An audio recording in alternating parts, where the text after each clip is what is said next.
Sisimeli muri sei? Sisimeli ndokumbira mundipostirawo kumadhayaries. Sisimeli tatambura, tiri kutsvagawo mwana wedu. Mwana wasisi wangu akabva pamba musi weSande achinzi ari kuenda kuchechi, achiti ari kuenda kuchechi. Paaida kuenda kuchechi akabva pamba achienda kumba kwemuroora wangu waaida kuenda naye kuchechi. Achisvika pamba paaida kuenda kumba kwemuroora wangu, akasvika muroora wangu aenda. Abva ipapo akasangana nabamunini wake, akaenda kuna bamunini wake akati, bamunini ndokumbirawo mari ndoda kuendawo kuchechi. Bamunini wake akamupa mari yekuenda kuchechi.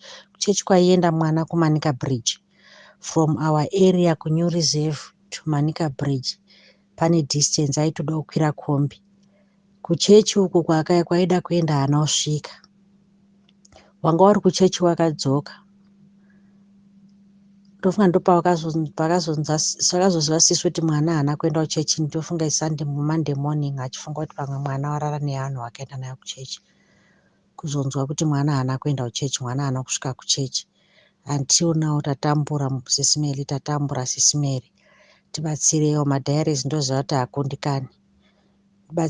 Ndibatsireiwo. Izvo zvakaitika kwaMutasa. But I hope kuti zvikafamba mwana anongowanika kune nzvimbo ipi neipi.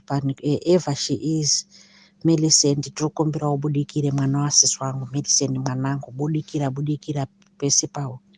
Toda kuziva kwauri. We are worried. I can't even sleep even me right now. Thinking kuti uri kupi, uri kudyei, uri kupfekei. 3 days.